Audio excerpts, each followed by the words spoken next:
Ya. Firman Tuhan bagi kita pada hari ini dari kitab Wahyu pasal yang kedua, saudara.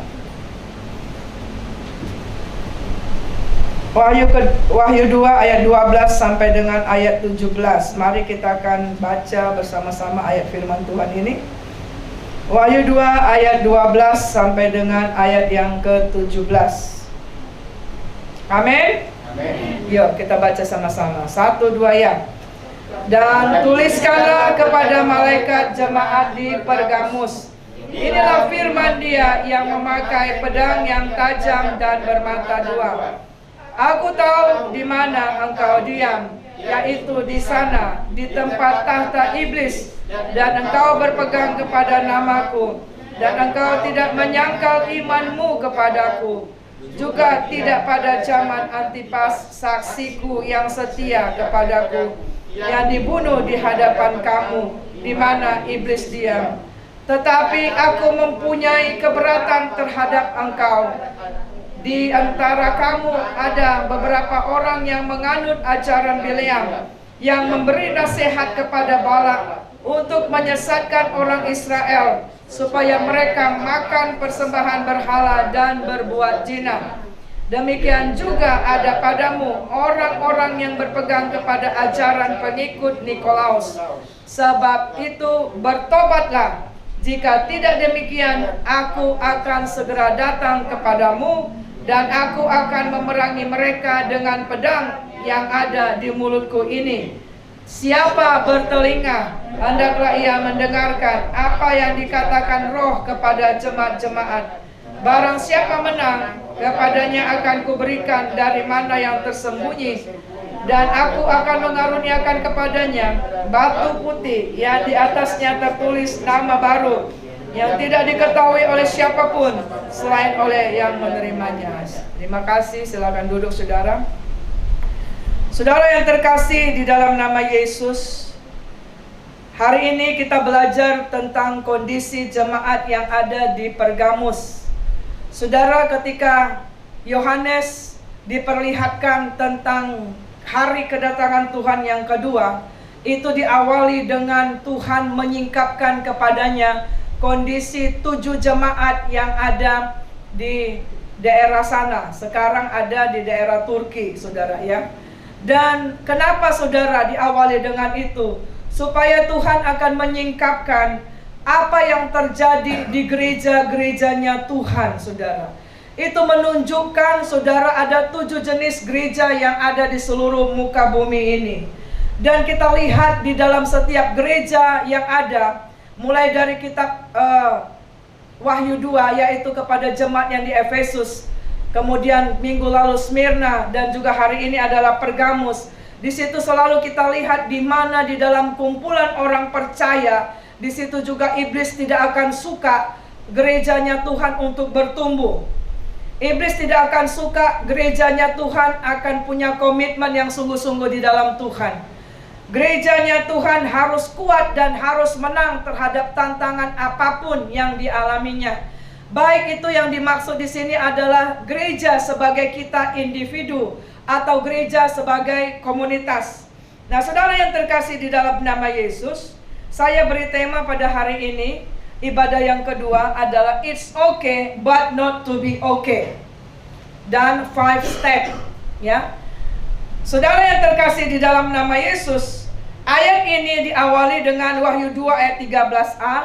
Tuhan berkata demikian, ya. Inilah firman Tuhan yang memegang pedang bermata dua di tangannya. Tuhan ingin menyampaikan yang pertama di situ adalah Dia memuji kondisi jemaat yang ada di Pergamus. Dia bilang begini, aku tahu di mana engkau diam, yaitu di tempat tahta iblis. Kenapa saudara? Kalau kita akan lihat bahwa di Pergamus itu ada 4 aliran pemujaan berhala yang sangat kuat. Penyembahan berhala banyak di sana, tetapi ada 4 yang paling kuat di sana, yaitu aliran penyembahan kepada dewa Zeus, dewa Dionysius, dewa Asklepius, dan dewa Athena. Nanti kita lihat kenapa nanti di dalam dunia kedokteran itu ada gambar medisnya. Kalau di apotek juga ada gambar ular. Itu bermulanya itu adalah di Pergamus. Dewa Asklepius itu adalah dewa yang menunjukkan mereka memuja yang namanya dewa kesembuhan, ya. Nah, itu lambangnya, dan sampai sekarang di dunia kedokteran itu dipakai, saudara, ya. Jadi sejarahnya demikian. Nah, kalau kita lihat nanti ada penyembahan-penyembahan kepada orang-orang yang dikuduskan, itu juga berawal dari sana juga nanti, saudara. Nah, saudara yang terkasih di dalam nama Yesus, Tuhan berkata kepada jemaat Pergamus, yaitu, aku tahu di mana engkau berdiam. Saudara, ini mengingatkan kita apa, saudara? Yaitu di mana kita berdiam menentukan bagaimana kita hidup. Tuhan sedang bicara kepada jemaat Pergamus supaya engkau sadar di mana engkau berdiam, itu akan menentukan bagaimana engkau harusnya hidup berkemenangan. Dan disebutkan di sini bahwa mereka, jemaat di Pergamus itu, dia dikelilingi oleh 4 ajaran penyembahan berhala yang sangat kuat. Nah, Tuhan juga mau merefleksikan bagi kita, gerejanya Tuhan, kita harus sadar di mana kita ada diam hari-hari kita. Kalau kita baca, saudara, arti kata berdiam yang dituliskan di situ adalah teks yang sebelumnya berkata gini, kataikeo, diam permanen, ya. Di mana tahta iblis. Dikatakan walaupun dia ada sekelilingnya, dia tidak menyembah berhala, dia tidak menyangkal nama Tuhan. Itu satu hal yang sangat baik, ya. Dan saudara yang terkasih, di mana engkau diam? Di mana hari-harimu selalu ada? Diam, kalau kita baca dalam Mazmur pasal 1, saudara, kita lihat saudara, dikatakan berbahagialah orang yang tidak duduk dalam kumpulan pencemooh, di dalam menurut nasihat orang fasik. Karena apa, saudara? Tuhan melihat di mana kita suka kongko-kongko, di mana kita suka menghabiskan waktu kita. Saudara, di situ yang dikatakan akan sangat mempengaruhi kehidupan kita. Kalau kita kumpulannya adalah di kumpulan yang suka merokok, saudara lama-lama akan suka merokok.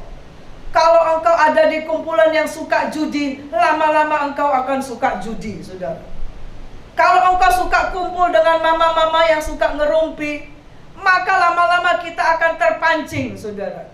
Nah, itu makanya di awal itu Tuhan mau sadarkan gerejanya Tuhan supaya kita mawas diri. Di mana kita suka menghabiskan waktu kita, di mana kita suka berteman, saudara. Karena itu akan mempengaruhi bagaimana engkau bersikap, bagaimana engkau berkemenangan dalam hidup ini, ya. Ada dikatakan di dalam 1 Korintus, dikatakan pergaulan yang buruk merusakkan kebiasaan yang baik. Kalaupun kita punya nilai-nilai kebenaran, tetapi kalau kita berdiam di tempat nasihatnya orang fasik, di kumpulan yang pencemooh, di kumpulan yang tidak suka akan hadirat Tuhan, lama-lama kita akan terseret. Ilustrasinya begini, saudara. Kalau kita pakai baju putih nih, pakai baju putih dari atas sampai bawah, pakai baju putih. Kemudian kita masuk ke dalam satu pabrik, misalnya pabrik belerang atau pabrik yang membakar batu bara. Kita masuk ke dalam itu. Kira-kira saudara gitu masuk atau ketika keluar, bajumu tetap putih apa enggak, saudara? Halo? Berubah, saudara. Setidaknya tanpa engkau buat pewarna sudah jadi abu-abu. Atau sudah ada bunga-bunganya di sana, saudara. Nah, itu yang Tuhan ingin sadarkan kepada gereja Tuhan, bahwa di jelang kedatangan Tuhan, kita harus lebih waspada di mana kita bergaul, di mana kita hidup. Ada yang berkata gini, tunjukkan kawan-kawanmu, maka aku akan bisa tunjukkan kemana kamu akan ke depan. Jadi apa kamu ke depan? Ya, Saudara yang terkasih di dalam nama Yesus, ini jemaat yang di Pergamus itu, mereka tidak menyangkal Yesus. Jadi bisa saja dia hanya tetap Kristen, saudara. Tetapi kita lihat di sini apa yang keberatan Tuhan kepada gereja ini. Yaitu kita lihat mereka tersesat, ada di antara mereka yang ikut ajaran Bileam dan Nikolaus, saudara. Ya. Dan kita lihat firman Tuhan bilang apa? Sedikit lagi akan menghamirkan seluruh adonan. Ibu-ibu, siapa yang suka buat kue? Kalau kita buat kue, ragi itu, pengembang itu nggak banyak-banyak, ya kan, saudara? Pewarna itu tidak banyak-banyak, sedikit aja, saudara. Tapi dia akan bisa, kalau misalnya kita buat donat, kita kasih sedikit aja yeast di situ. Wah, itu seluruh adonan langsung kembang, saudara. Dikasih sedikit pewarna itu, langsung yang tadi misalnya kita kasih hijau, adonannya putih, langsung hijau semua, saudara. Itu yang Tuhan sedang kasih tahu kepada jemaat Pergamus, supaya kita jangan anggap sepele. Kita pikir itu dosanya kecil, tapi itu akan bisa mempengaruhi seluruh kehidupan kerohanian kita, seluruh ibadah kita. Demikian juga di dalam berjemaat demikian. Bila ada satu kita pikir itu sebagai sesuatu yang anggap sepele, kalau tidak diatasi, itu akan bisa seperti penyakit kanker yang menjalar ke seluruh bagian tubuh. Nah, saudara yang kita lihat di sini, kenapa rupanya ajaran Bileam? Saudara, kalau kita baca dalam kitab Kejadian, di situ dikatakan Bileam itu adalah seorang nabi, saudara. Nabi, saudara. Jadi bukan orang sembarangan, bukan jemaat, ya. Tetapi, saudara, ada seorang raja, dia tahu bahwa orang Israel itu akan tetap diberkati oleh Tuhan, tetap akan menang dalam pertempuran karena Allahnya luar biasa. Tapi dia tahu apa yang Tuhan katakan kepada Abraham, nenek moyang awal. Apa dikatakan? Barang siapa memberkati engkau akan diberkati. Barang siapa mengutuk engkau akan terkutuk. Nah, raja ini tahu firman itu, makanya dia datang bawa uang nih kepada si Bileam. Pak Bileam, ini tugasmu gampang saja, nggak suruh berperang, tapi berdirilah di atas bukit dan kutukilah orang Israel itu.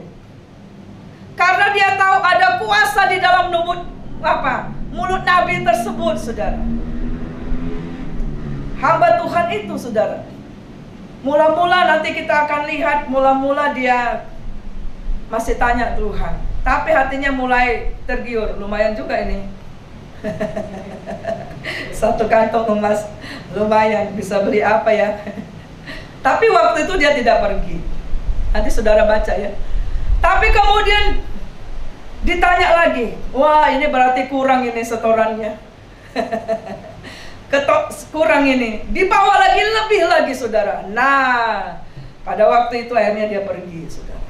Nah, hari ini kita mau belajar, pada saat ini kita mau belajar untuk hati-hati terhadap ajaran Bileam. Maksudnya apa? Ajaran Bileam tadi dikatakan yaitu bahwa dia mengajarkan tentang penyembahan berhala, jinah, dan kita lihat adalah masalah mamon, saudara.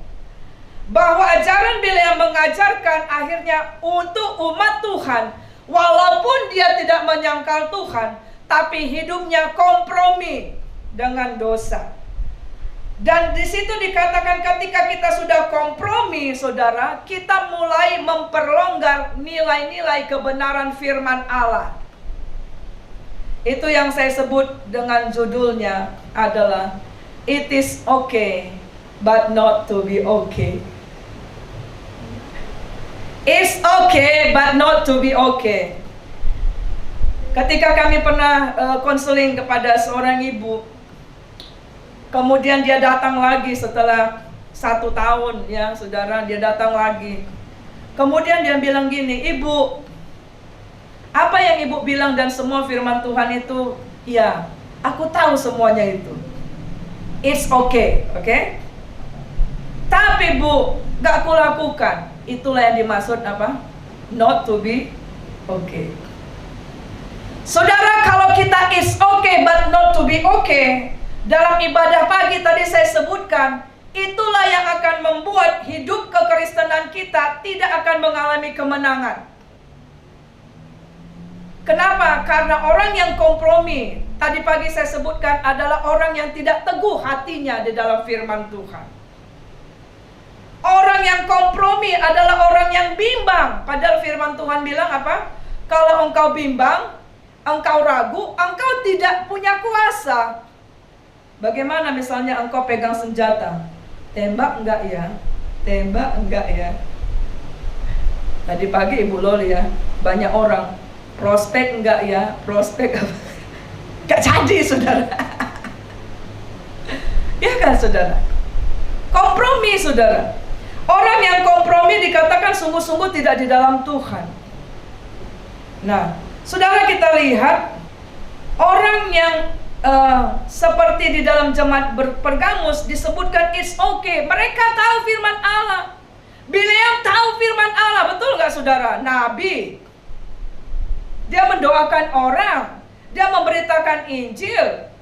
Tahu firman Allah, it's okay, but not to be okay. Dan saudara, kita lihat, saudara, bahwa hidup kita itu tidak bisa sekaligus yes, sekaligus no. Seperti saya sebutkan tadi, kalau kita sekarang ini sedang ngetrend dengan YouTube subscriber, kalau saudara pencet belnya like, yang dislike nggak hidup, betul nggak, saudara? Nggak ditambahkan. Tapi kalau engkau tulis dislike, engkau tombol dislike yang begini, ini nggak ada. Nah, hidup kita seperti itu. Firman Tuhan, mari kita akan baca Matius 5 ayat 37. Ayo, itu ada di depan. Yuk, 1, 2 ya. Jika ya, hendaklah katakan ya. Jika tidak, hendaklah katakan tidak. Apa yang lebih daripada itu berasal dari si jahat. Ini yang Tuhan sedang ingatkan. Kalau engkau sungguh-sungguh di dalam aku, seharusnya kamu tidak kompromi, tidak mengasihi nilai-nilai yang ada di dunia. Karena apa, saudara, dikatakan bahwa kalau kita mengasihi dunia dan segala yang ada di dalamnya, kasih akan Bapa tidak ada bagi orang itu. Kalau kita di dalam terang, gelap pasti tidak ada. Tapi kalau misalnya ruangan ini gelap, terang nggak ada di sana. Nah, saudara yang terkasih di dalam nama Yesus, tapi sering sekali orang pikir, yang penting aku sudah ada di gereja, yang penting aku sudah melayani. Tetapi dalam kesehariannya dia masih kompromi, saudara. Itu yang Tuhan sedang koreksi dalam gereja ini, saudara, ya. Melayani hari Minggu, tapi Senin sampai Sabtu, ya, atau setelah pulang gereja, karena di gereja hanya 2 jam. Dosa jalan terus, tipu jalan terus, jinah jalan terus, ya. Apalagi perselingkuhan jalan terus dan sebagainya. Ya, karena disebutkan di situ perzinahan juga terjadi, ya. Nah, saudara yang terkasih dalam nama Yesus, di sini Tuhan sedang mengajarkan supaya gerejanya Tuhan punya prinsip yang tegas, punya pilihan hidup yang jelas dan tegas. Kalau sudah di dalam Tuhan, yes, di dalam Tuhan selamanya. Jangan ada kompromi dalam nilai-nilai kebenaran. Nah, kalau kita sudah sungguh-sungguh menyebut Dia adalah Bapa kita, maka tunjukkanlah bahwa kita ini anaknya Tuhan. Di dalam perkataan kita, di dalam cara kita berpikir, dalam kita bertindak. Makanya kalau kita akan baca firman Tuhan, jelang kedatangan Tuhan, akan ada diberikan tanda di dahi dan di tangan. Menunjukkan apa, saudara? Bukan nanti semua nanti akhirnya ada huruf T di sini atau ada huruf lambang antikris di sini. Tapi pola pikir yang diubahkan, siapa yang menggerakkan itu, saudara? Tuhankah atau iblis? Ya. Tangan juga, apa yang kita lakukan dengan tangan kita, kaki kita, saudara? Itu yang menunjukkan kita is okay but not to be okay, atau it's okay but okay. Oke, saudara. Kita hendaknya jadi anak Tuhan itu it's okay and okay. Sama-sama yuk. It's okay and okay. Amin. Belum semua. Berarti ada yang mau yang not to be okay nih. Sama-sama. Ya, I am is okay. Come on ya. I am is okay and okay. Amin, saudara. Ya, saudara. Nah, saudara yang terkasih dalam nama Yesus, apalagi kita lihat jemaat Pergamus itu dikatakan dikelilingi oleh orang-orang, oleh lingkungan yang tidak di dalam Tuhan. Sehingga seharusnya engkau akan bisa dilihat orang bahwa hidupmu itu bersinar di tengah kegelapan. Makanya dia katakan, aku bawa pedang firman. Adakah nilai-nilai firman itu yang engkau lakukan di tempat engkau berdiam? Seperti siapa saudara Lot, saudara. Lot dengan keluarganya. Kenapa Sodom dan Gomora dimusnahkan? Karena Lot juga it's okay but not to be okay. Nanti kita akan lihat hancur juga keluarga itu. Istrinya jadi tiang garam. Menantunya tidak ada yang mau ikut dia. Anaknya juga akhirnya berzina dengan dia, saudara. Kenapa? Karena it's okay but not to be okay. Saudara yang terkasih dalam nama Yesus, kita lihat di sini, kompromi itulah yang saya sebutkan, it's okay but not to be okay. Bahwa nilai kebenaran firman Allah tidak tegas diperkatakan, tidak berani berkata tidak terhadap tipuan dosa. Memperlonggar ketaatan terhadap nilai-nilai kebenaran firman Allah. Dan kita lihat jemaat Pergamus itu terjebak pada dosa kompromi, sinkritisme, ya, mencampurkan berbagai paham-paham aliran untuk akhirnya menjadi nilai yang dianutnya juga. Makanya disebutkan kamu berdiam di tempat iblis bertahta, saudara. Kadangkala dalam kehidupan kita sehari-hari juga berkata demikian. Gak apa-apalah, sedikit aja bohong. Saudara, tidak ada bohong putih, bohong hitam, saudara.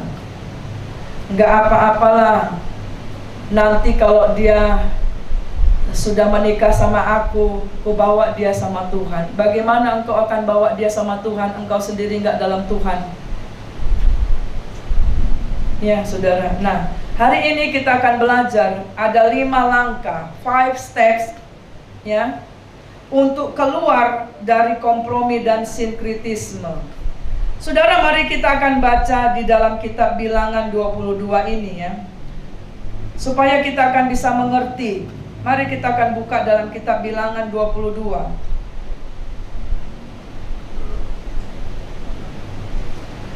Ya.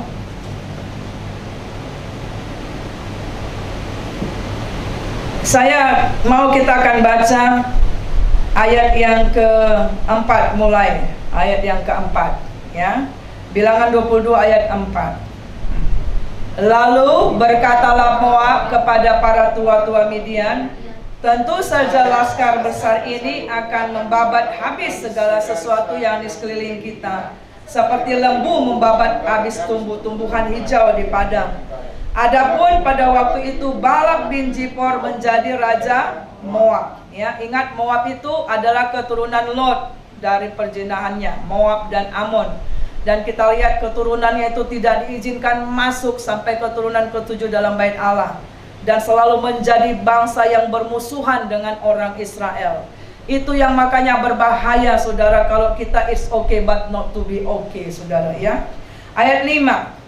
Raja ini mengirim utusan kepada Bileam bin Peor ke Petor yang di tepi sungai Efrat, ke negeri teman-teman sebangsanya, untuk memanggil dia dengan pesan, ketahuilah ada suatu bangsa keluar dari Mesir, sungguh sampai tertutup permukaan bumi olehnya, dan mereka sedang berkemah di depanku. Ayat 6.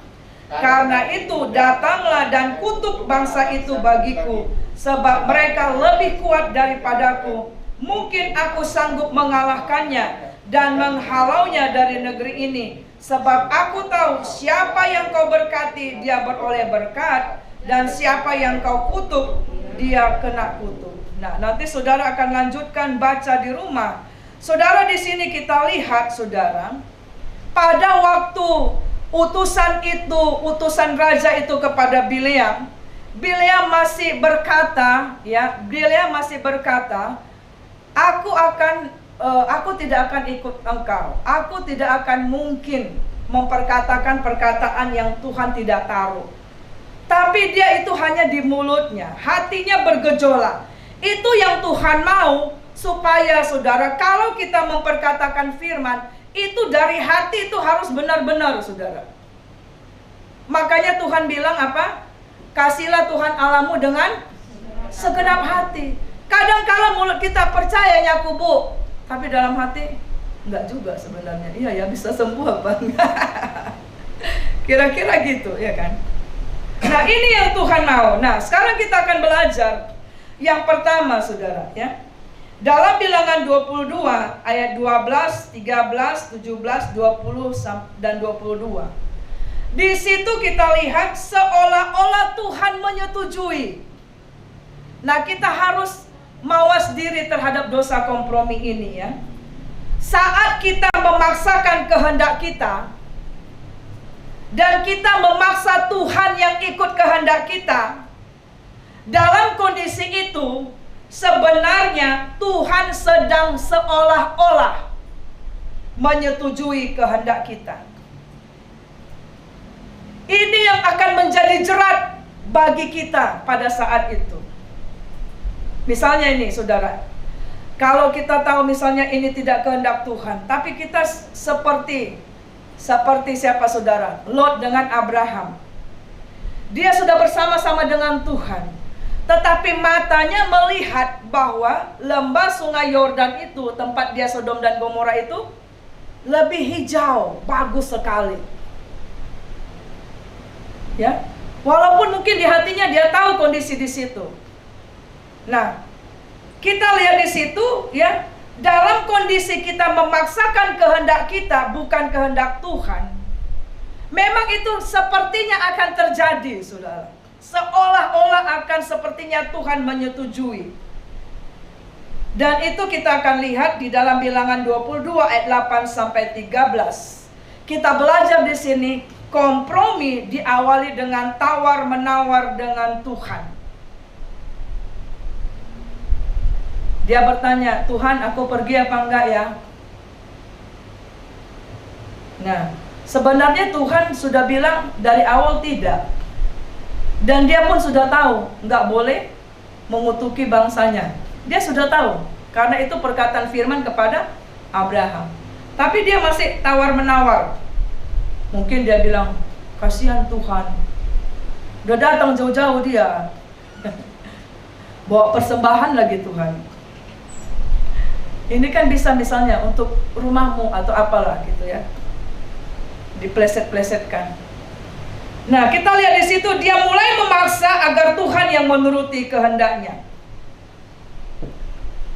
Saudara, dalam hal ini yang sering sekali orang bisa ketipu, itulah tipuan iblis, saudara. Tuhan sudah bilang, ini ada ilustrasi, saudara. Jadi ada seorang anak muda, dia sedang pilih, ada dua cewek.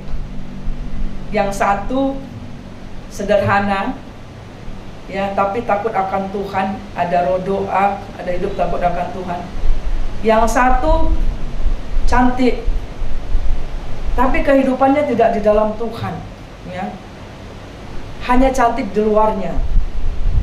Nah, matanya hanya melihat yang di luar, ya. Kalau yang ini dandanannya sederhana aja, kalau yang ini seperti artis misalnya. Pasti secara kasat mata. Jadi waktu dia mau wakuncar, dia masih naik kuda zaman dulu. Dari rumah dia sudah doa, Tuhan, tolonglah dia mana yang di antara dua gadis ini yang menjadi jodohku.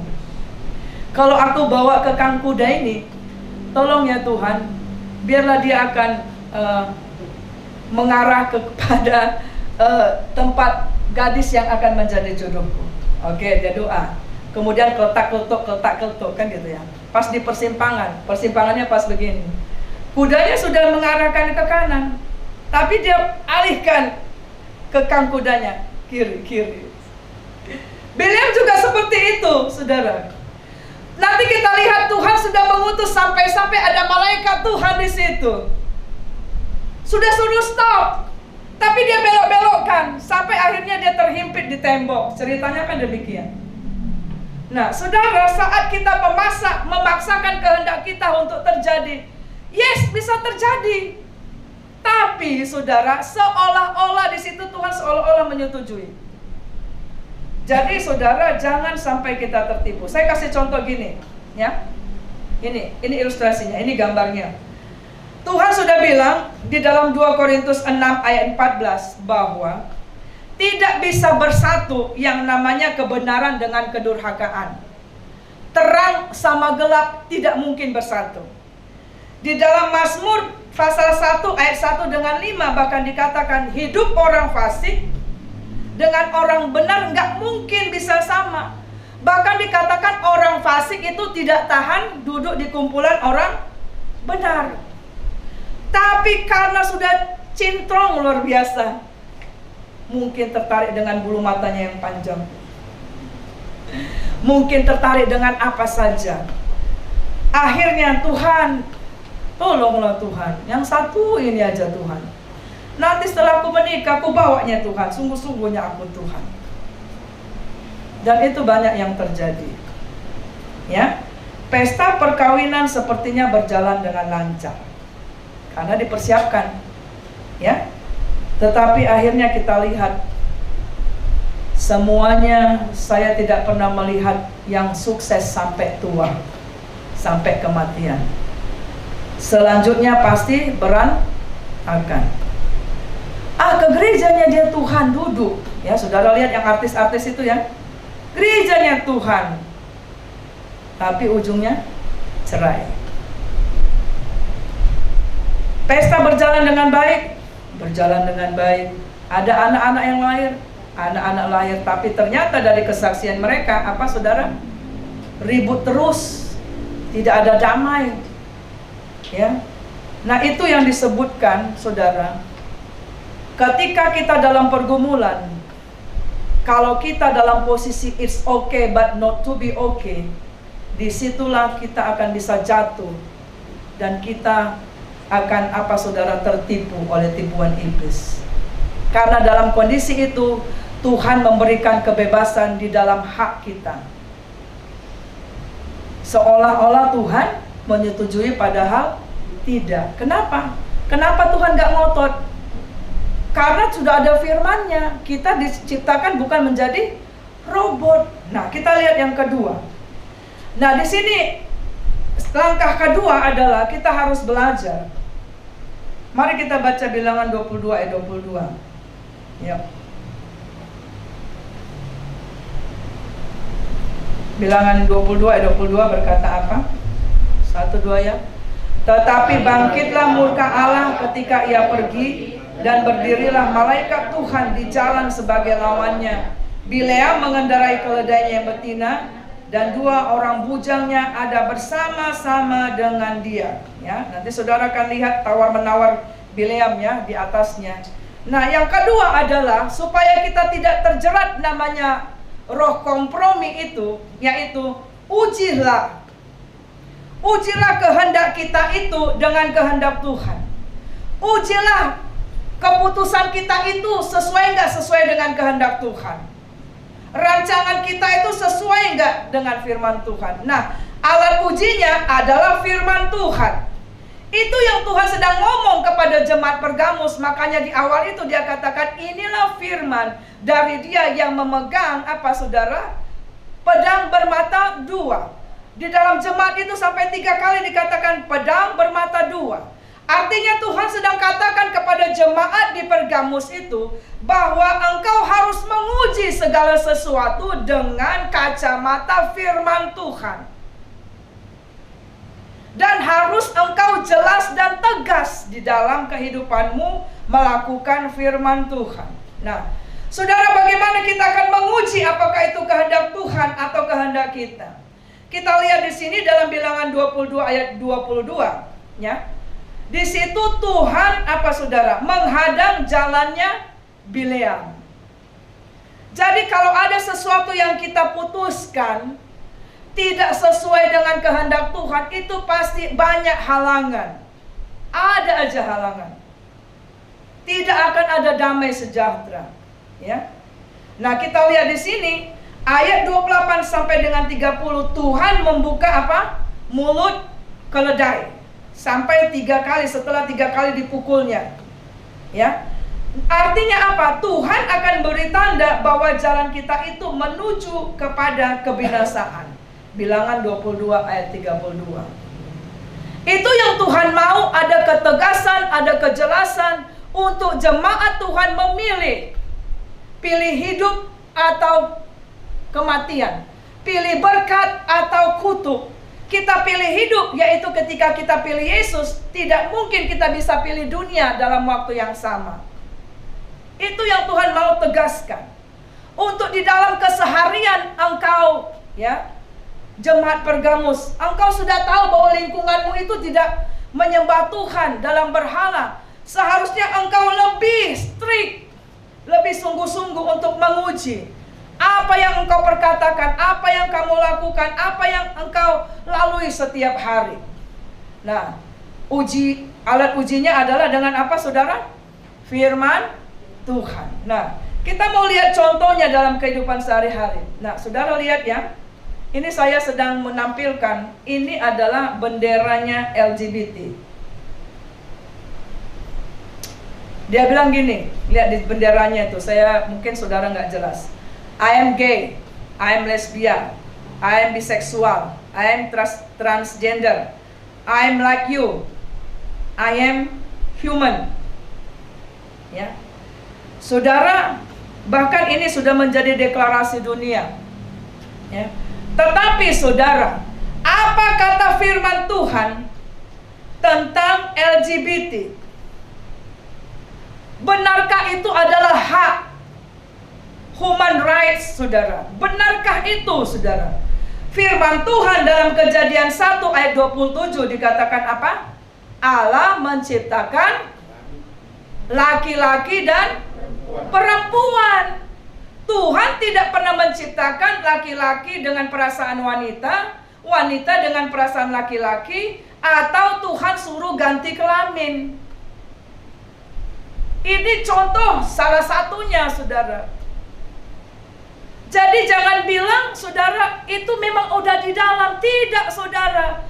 Kalau kita baca di dalam kitab Roma, itu adalah karena orang itu tidak sungguh-sungguh menyembah Tuhan sebagai Tuhan dan Rajanya. Karena di dalam Roma pasal 1 dan 2 dikatakan, kalau engkau tidak menyembah Dia, kalau engkau tidak bersyukur, maka Tuhan menyerahkan kepada keinginanmu, sehingga engkau saling mencemarkan satu dengan yang lain. Laki-laki dengan laki-laki, perempuan. Alkitab jelaskan itu, saudara. Apakah orang LGBT bisa diselamatkan? Bisa kalau bertobat. Contoh lagi yang kompromi, saudara, yaitu apa kata firman Tuhan tentang seks sebelum nikah? Ya, ini ada seorang, coba saudara lihat, saya tampilkan ini, dia seorang rasul, menyebutkan dirinya rasul, saudara. Dan dia kasih pengajaran gini. Inilah yang dimaksud ajaran Bileam juga kepada gerejanya Tuhan, karena rasul ya. Lihat di sini, dia berkatakan apa?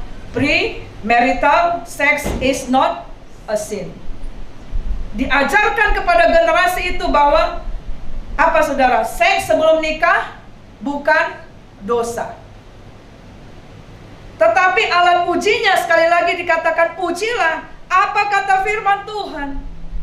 1 Korintus 6 ayat 18 Tuhan bilang apa? Jauhkan dirimu dari percabulan. Ibrani 12 ayat 14 apa dikatakan? Kejar kekudusan. Artinya harus sengaja. Dan hasil penelitian ketika keluarga pria dan wanita itu melakukan hubungan seks sebelum nikah, biasanya pertengkaran terjadi. Saudara, karena sudah tidak menghargai lagi, saudara, nilai-nilai kekudusan. Nah, what does the Bible say about sex before marriage? kita lihat apa ujinya, saudara. Nah, kemudian kita lihat selanjutnya, divorce decree, ya, surat cerai. Apa kata firman Tuhan tentang perceraian, saudara? Mari kita akan baca Maleakhi 2 ayat 16. Tuhan membenci perceraian dan kekerasan. Maleakhi 2 ayat 16. Coba kita baca.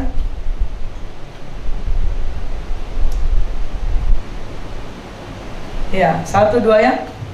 Sebab aku membenci perceraian, firman Tuhan Allah Israel, juga orang yang menutupi pakaiannya dengan kekerasan, firman Tuhan semesta alam. Maka jagalah dirimu dan jangan. Firman Tuhan mengajarkan kesetiaan, saudara.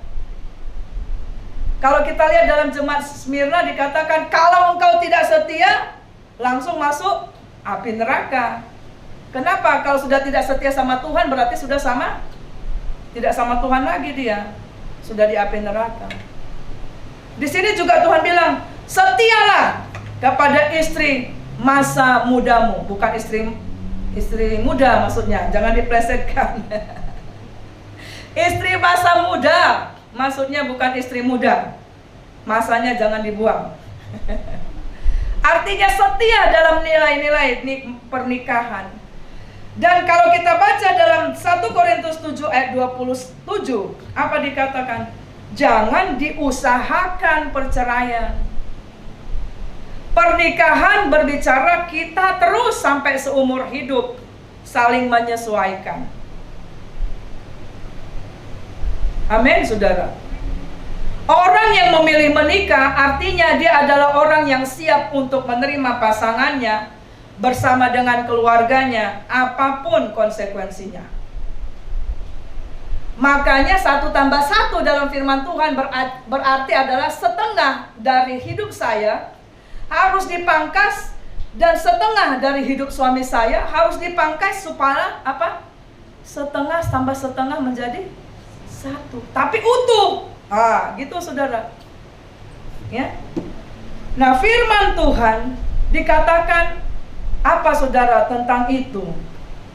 Jadi orang Farisi tanya, tapi kenapa Musa mengeluarkan surat cerai? Tuhan bilang apa? Karena kedegilan hati manusia. Nah, itu yang dimaksud, saudara, di dalam yang nomor 1 tadi.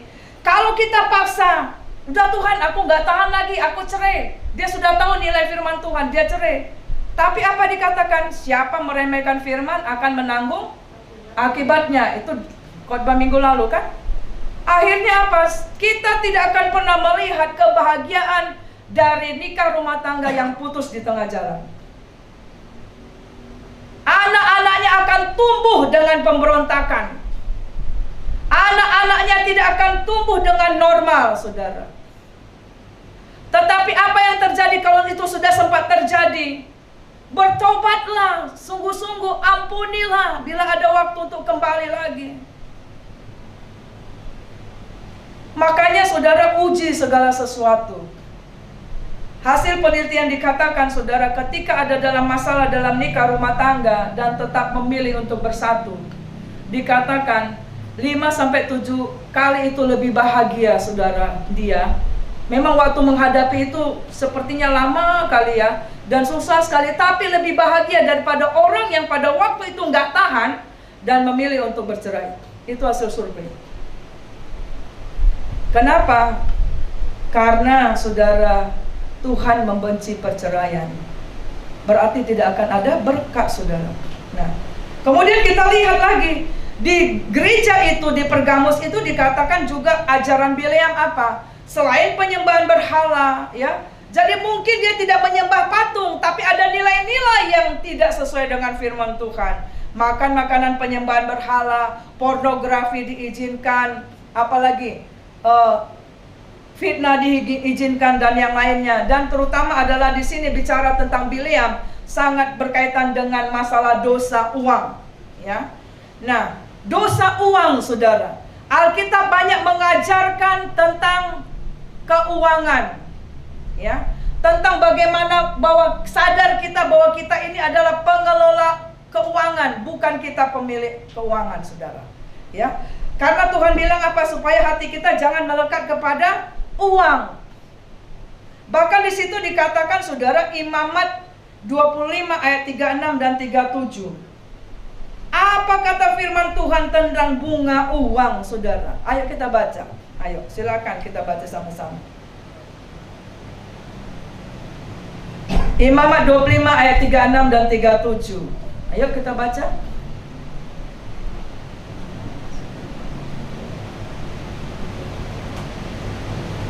Imamat 25 ayat 36. Ya, 1, 2 ya. Janganlah engkau mengambil bunga uang atau riba daripadanya, melainkan engkau harus takut akan Allahmu supaya saudaramu dapat hidup di antaramu. Ya. Ayat 37. Janganlah engkau memberi uangmu kepadanya dengan meminta bunga, juga makananmu janganlah kau berikan dengan meminta riba. Ya. Dan banyak ayat yang lain tentang bunga riba, tapi saya memilih 1-2 saja, saudara. Kemudian kita lihat apa kata Tuhan juga tentang bunga uang. Di dalam Mazmur 15 ayat 5 dikatakan orang yang bunga uang, saudara, membungakan uang, itu hidupnya itu sering goyah, saudara. Goncang selalu, saudara. Gak kuat dia. Ayo kita baca Mazmur 15 ayat 5. Ya, Mazmur 15 ayat 5.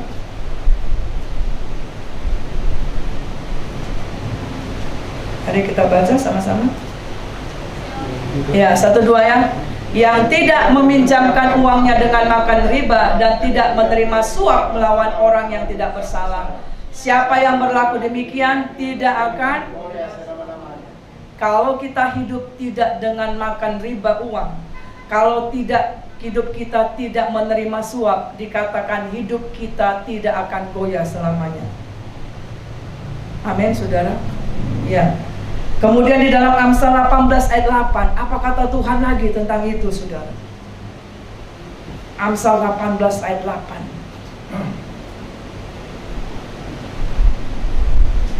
Ya, 1-2 ya. Perkataan pemfitnah seperti sedap-sedapan yang masuk ke lubuk hati. Mungkin ada salah di sini ya. Ayat itu berkata bahwa dia tidak akan bisa menikmati kehidupannya, saudara ya. Tidak bisa menikmati kesehatannya, tidak bisa menikmati keberadaannya ya. Oh, ayat pasal 28, jadi bukan 18. Jadi angka satunya itu angka 2. Amsal 28 ayat 8. Silakan. Ya, 1-2 ya. Orang yang memperbanyak hartanya dengan riba dan bunga uang, apa dikatakan?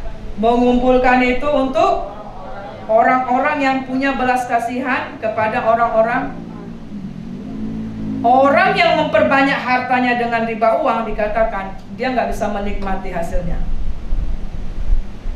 Akhirnya akan ada belalang pelahap yang akan ngambil kasih sama orang.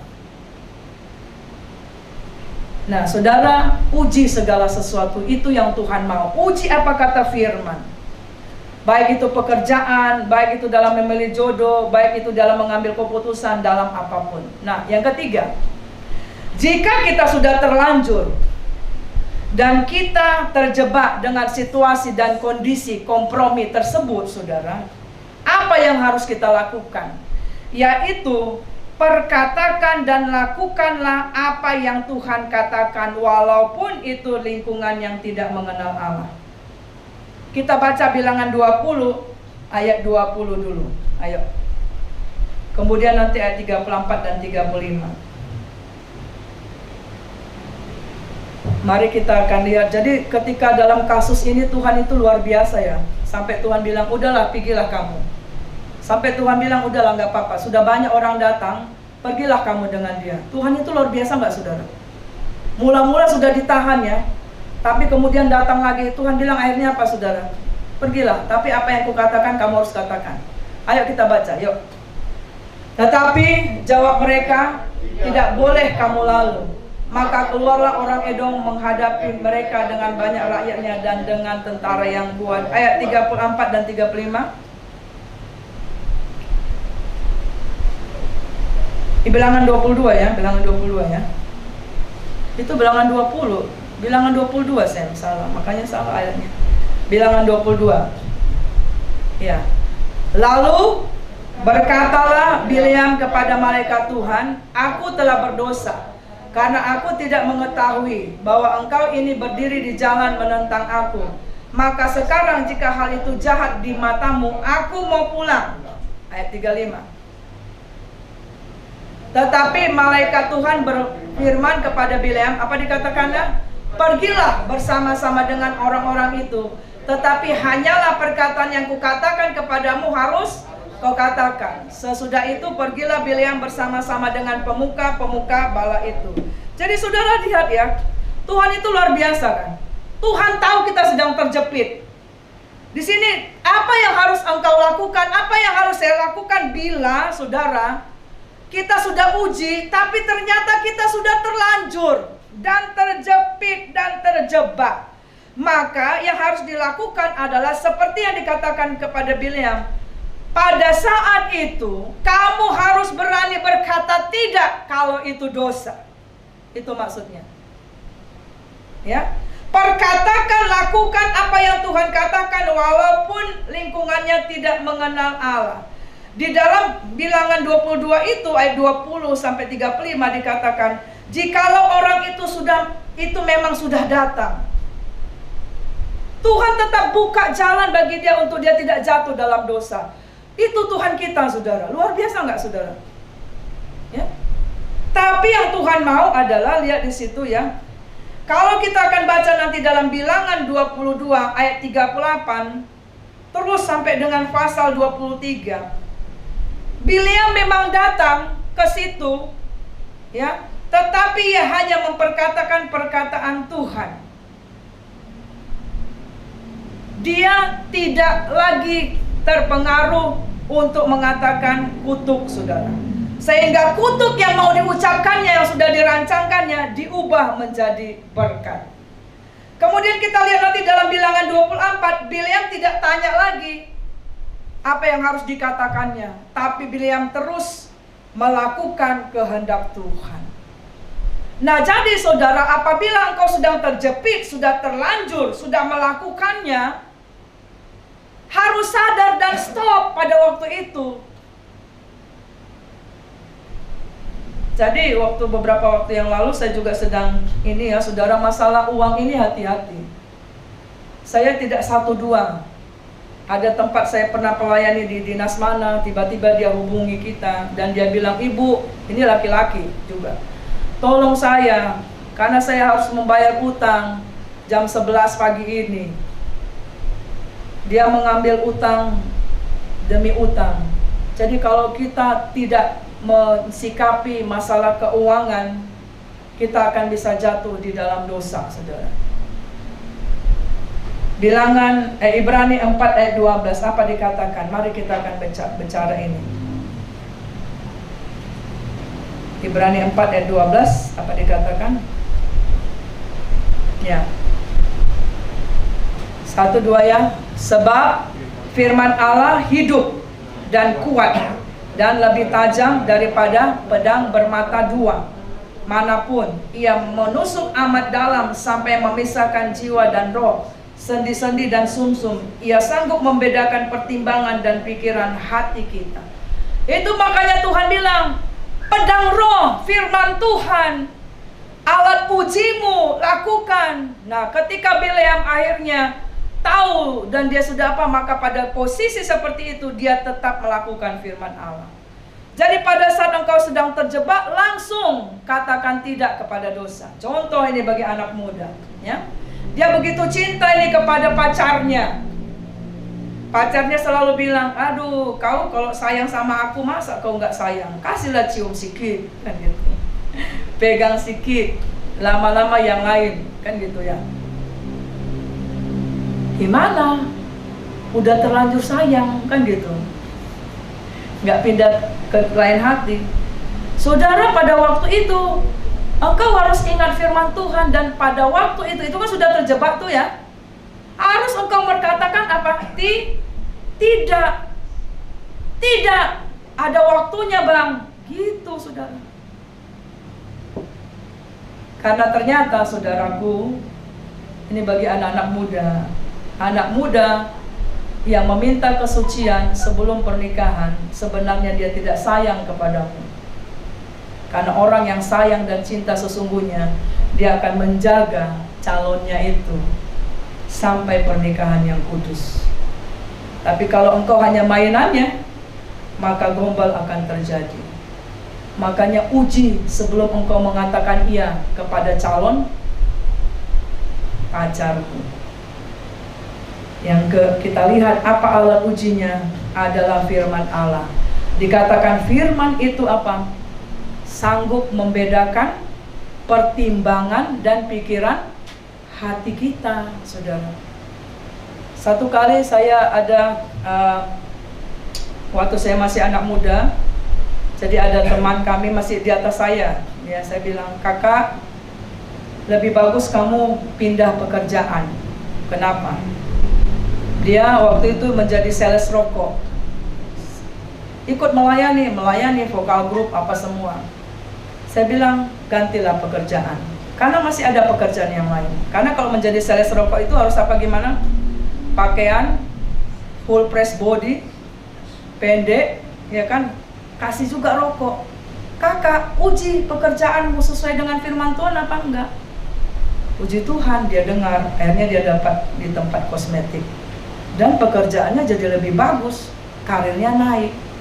Itulah makanya saudara, kita akan bisa uji. Satu kali saya sedang mengkonseling juga orang yang terlibat tentang masalah bunga uang ini, sampai terjual semua hartanya, saudara. Sampai hartanya, kendaraannya, sampai dia sewa rumah.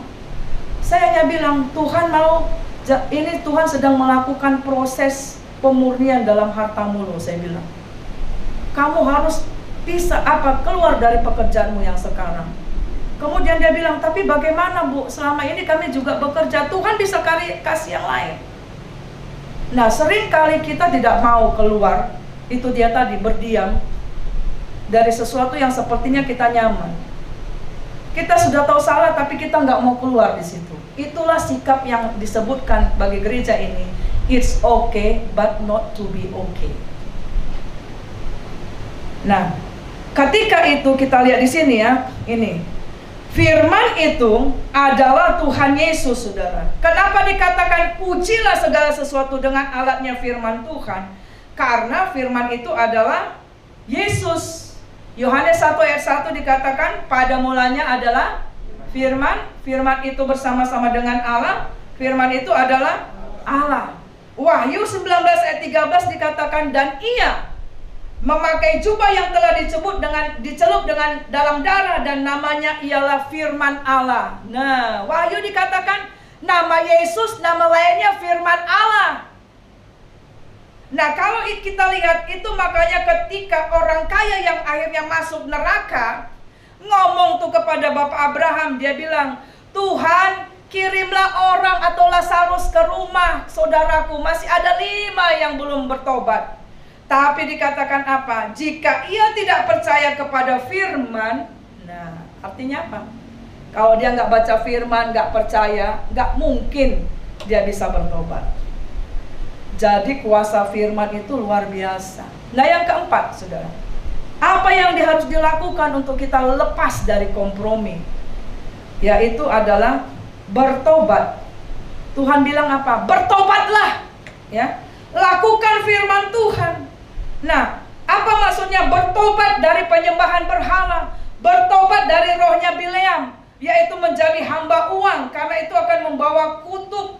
Tuhan akan bisa datang dengan tiba-tiba, dan Tuhan akan memerangi dengan pedangnya. Sehingga saudaraku, kita akan melihat di sini hanya dengan pertobatan. Kalau kita lihat orang yang menjadi hamba uang, di situ dikatakan dalam 1 Timotius 6 ayat 10, karena uang orang menyimpang dari iman dan menyiksa dirinya dengan berbagai duka. Saya melihat orang yang membungakan uang juga tidak tenang hidupnya. Betul apa enggak? Enggak tenang. Karena dia harus tagih terus. Orang yang minjam juga sebenarnya bukan orang yang mampu. yang benar-benar juga tidak bisa bayar sebenarnya. Nah, itu makanya firman Tuhan apa? Dikatakan di sini 1 Timotius 6 ayat 10, menyiksa dirinya dengan berbagai duka. Tuh saudara. Nah, ayo kita lihat. Apa itu bertobat? Bertobat itu di dalam Markus 1 ayat 14, Lukas 3 ayat 3, Kisah Rasul 3 ayat pasal 22 ayat 16 dikatakan ayatnya sama. Isinya sama. Apa isinya? Dikatakan bertobatlah dan berilah dirimu dibaptis dan Allah mengampuni dosamu. Jadi dibaptis itu bukan doktrin, tapi kata firman Tuhan. Lihat ayat-ayat itu. Tuhan bilang apa? Bertobat, beri dirimu dibaptis dan Allah akan mengampuni dosamu. Nah, apa maksudnya? Coba. Roma 6 ayat 3 berkata, ya. Roma 6 ayat 3, atau tidak tahukah kamu bahwa kita yang telah dibaptis dalam Kristus telah dibaptis dalam kematiannya. Baptisan menunjukkan kita bertobat. Kita mematikan kehidupan dosa kita dengan kematian Kristus. Sehingga tidak ada rasa lagi, tidak mau melakukan lagi. Itulah pertobatan, dan bangkit dengan kebangkitan Kristus. Itu makanya ayat-ayat itu dikatakan, kalau kamu bertobat, beri dirimu dibaptis. Itu lanjut ayatnya, saudara. Bahkan Tuhan bilang di dalam iman amanat agung juga gitu, pergilah, jadikanlah semua bangsa muridku dan baptislah mereka. Nah, dan baptis yang dimaksud adalah ditenggelamkan dalam air. Namanya dikubur. Dosanya dikubur, ya kan? Nah, yang kelima dikatakan gini. Di dalam jemaat Pergamus dia katakan, siapa yang bertelinga hendaklah ia mendengar. Dan selalu dikatakan di ayat terakhir apa? Siapa yang menang? Barang siapa menang. Artinya apa? Gereja Tuhan, baik secara pribadi maupun komunitas, harus menang, saudara, atas area ini, yaitu terhadap penyembahan berhala, terhadap kenajisan, percabulan, terhadap dosa uang, saudara, mamon. Yaitu dengan apa? Tundukkan kehendakmu kepada kehendak Allah, saudara. Jangan jadikan jerat, saudara. Sesuatu yang mengikat itu sudah menjadi berhala. Halo, anak muda. Apa penyembahan berhala yang mengikat engkau? Itu harus bertobat dari di sana, saudara. Karena ketika kita terikat, sebenarnya kita tidak di dalam Tuhan. Karena tombol tadi adalah tombol yes atau no. Kalau kita di dalam Tuhan, kita tidak bisa dalam dunia. Kalau kita dalam terang, tidak di dalam gelap. Amin, saudara. Nah, yang terakhir kita baca Yesaya 55 ayat 2. Ini masalah dosa uang juga. Apa dikatakan di situ? Mari kita baca Yesaya 55 ayat 2.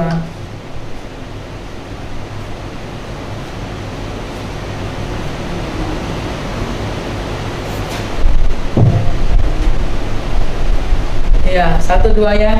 Mengapakah kamu belanjakan uang untuk sesuatu yang bukan roti, dan upah jeripayahmu untuk sesuatu yang tidak mengenyangkan? Dengarkanlah aku, maka kamu akan memakan yang baik, dan kamu akan menikmati sajian yang paling lezat. Apa kata firman Tuhan tentang mengelola keuangan dalam terang firman Tuhan? Tuhan sedang mengajarkan, apakah kita sudah membelanjakan uang kita dengan benar, sesuai kebutuhan dan bukan keinginan? Apakah yang kita masukkan, yang kita beli itu merusak tubuh kita atau membuat tubuh kita sehat? Itu alat ujinya. Apakah rokok itu sesuai dengan firman Tuhan? Enggak. Narkoba itu sesuai dengan firman Tuhan? Enggak. Itu yang dimaksud, saudara. Dan kalau kita baca Ibrani 13 ayat 5 juga Tuhan bilang apa? Tuhan mencukupkan, dan Tuhan tetap memelihara kita, saudara, sampai kesudahannya. Nah, Saudara yang terkasih dalam nama Yesus, ketiga jenis dosa ini yang disebutkan di jemaat Pergamus, jangan dianggap sepele juga apabila itu ada dalam kehidupan kita pribadi maupun secara berjemaat. Tuhan bilang kita harus menang, kita harus keluar sebagai pemenang dengan menundukkan kehendak kita kepada kehendak Tuhan. Kita bangkit berdiri bersama-sama. Tuhan, apakah ada seperti itu dalam hidup kita? Kita tahu firman Tuhan, tapi kita tidak oke untuk itu. Kita mau masih ada kesempatan untuk kita bertobat, saudara.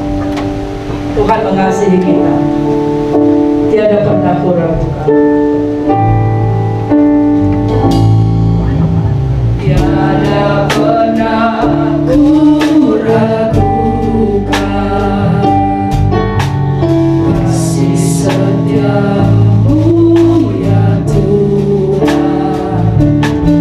Setiap waktu dalam hidupku tak pernah kau tinggalkan.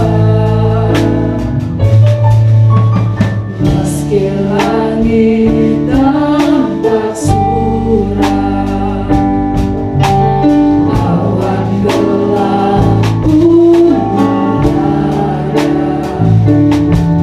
Hadapi badai, lewati gelombang, tak pernah kau tinggalkan diriku.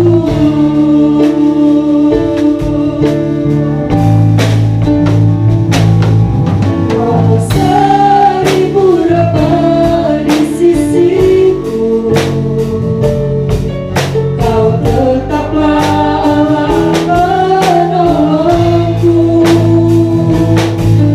Walau seribu dapat di tanganku, takkan ku goyah sebagai susertanku. Walau seribu dapat di sisiku, kau tetaplah penolongku.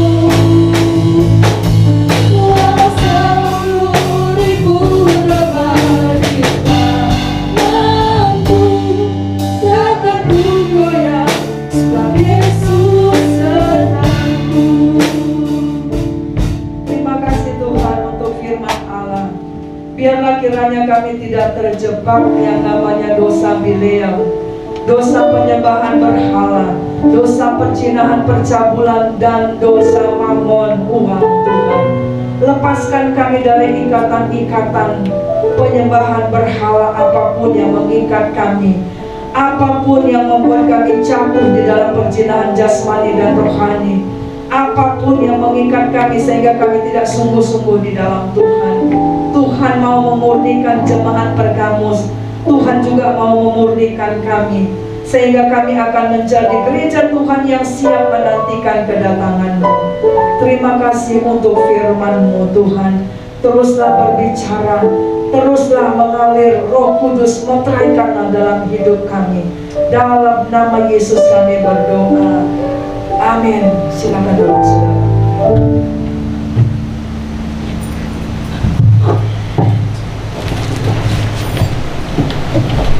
Puji Tuhan, kita telah diberkati oleh firman Tuhan. Tiba saatnya kita untuk memberikan persembahan kita.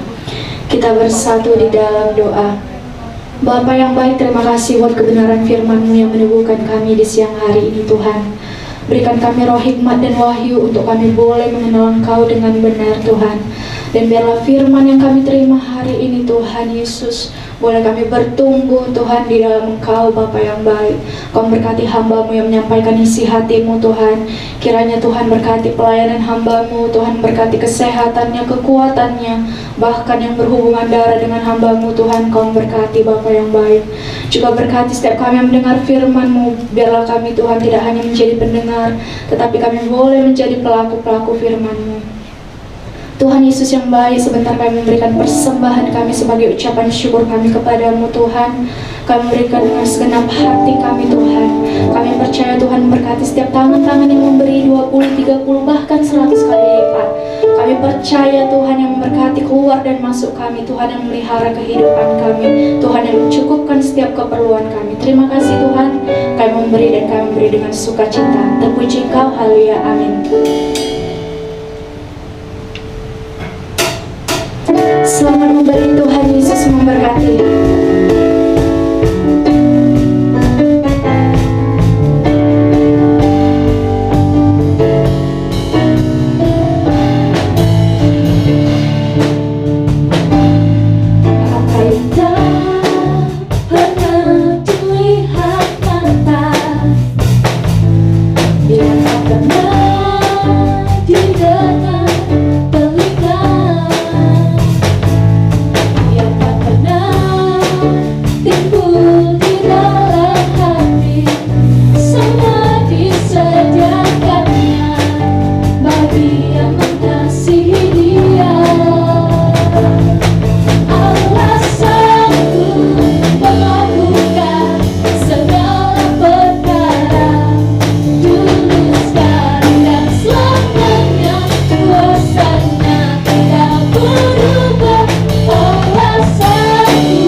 Kami mengucapkan selamat hari Minggu dan selamat datang bagi saudara yang baru pertama kali beribadah di tempat ini. Apakah ada jemaat Tuhan yang baru pertama kali datang ke tempat ini? Puji Tuhan, kita percaya kita semua adalah jemaat Tuhan yang setia, amin, haleluya. Selanjutnya menara doa dan pemuritan akan diadakan pada hari Senin 10 Mei 2021 jam 18 di gereja dengan WL Mega. Doa puasa, yaitu puasa akan diadakan pada tanggal 10 sampai 30 Mei 2021, yaitu puasanya pukul 21 WIB sampai dengan jam 13 WIB di rumah masing-masing. Untuk komsel anak pada hari Selasa 11 Mei 2021 pukul 16.30 gabungan Panti Asuhan 5 Bintang dan Cahaya Kemuliaan bertempat di Panti 5 Bintang.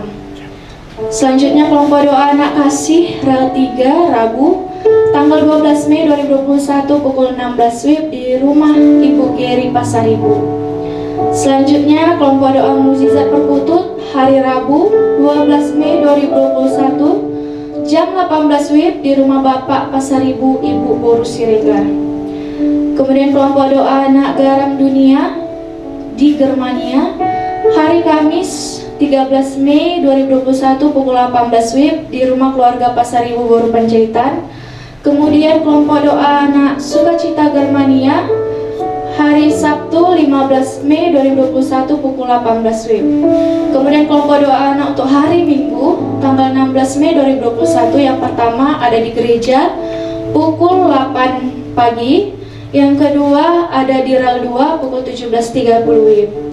Mari sama-sama kita datang di ibadah raya kenaikan Tuhan Yesus hari Kamis 13 Mei 2021 pukul 9 pagi. Hanya ada satu sesi di gereja dengan WL Mega dan Singer Lucy.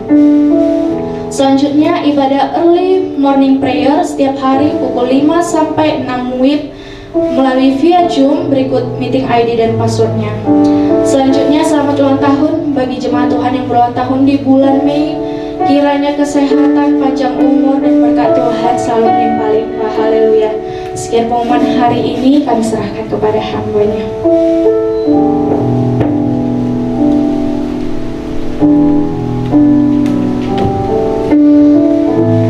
Puji Tuhan, terima kasih saudara yang terkasih dalam nama Yesus. Kita akan mengakhiri ibadah kita pada hari ini. Mari kita bangkit berdiri. Kita sedikit telat setengah jam karena tadi mulainya juga telat ya. Mari kita nyanyikan pujian yang mengatakan Tiada aku ragu lagi untuk mengikutmu Yesus.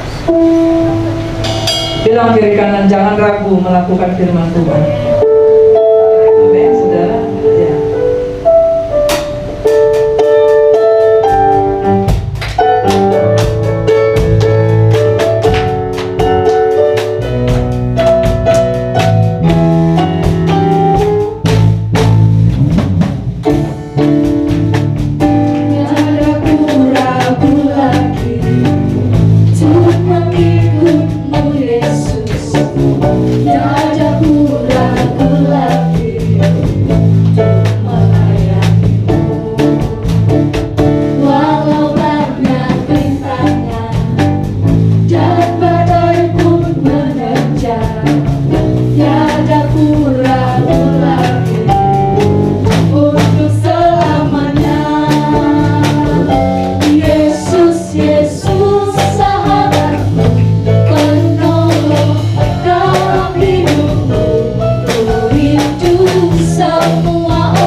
Bapa kami yang di surga, dikuduskanlah namamu, datanglah kerajaan-Mu, jadilah kehendak-Mu di bumi seperti di surga. Berilah kami pada hari ini makanan kami yang secukupnya, dan ampunilah kami akan kesalahan kami, seperti kami juga mengampuni orang yang bersalah kepada kami. Dan janganlah membawa kami dalam pencobaan, tapi lepaskanlah kami daripada yang jahat. Karena Engkau yang punya kerajaan dan kemuliaan dan sampai selama-lamanya. Amin. Kasih karunia daripada Allah Bapa, penyertaan daripada Tuhan Yesus Kristus yang menghadapkan wajahnya dan cahayanya dan meletakkan tangannya ke atasmu. Dialah yang menjagakan keluar dan masukmu. Dia yang menghiburkan. Darah Yesus menutup bungkus kehidupan di rumah tanggamu. Darah Yesus menutup bungkus anak-anakmu, menutup bungkus hidup pekerjaanmu, masa depanmu. Tempat ini, darah Yesus menyucikan lubuk hati kita. Bilur-bilurnya yang berdarah menyembuhkan segala sakit penyakit kita. Pulanglah dengan membawa damai sejahtera berkat firman Tuhan atas hidupmu, sehingga engkau tidak bercacat sampai Maranatha Yesus datang. Yang percaya sama-sama katakan, amin.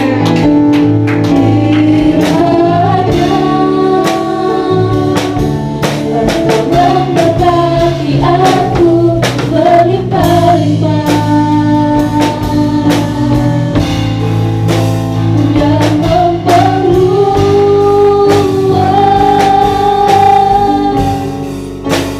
daerahku,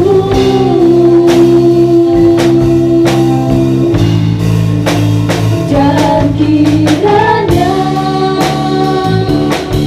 tanganmu menyertai aku dan melindungi aku daripada malapetaka, sehingga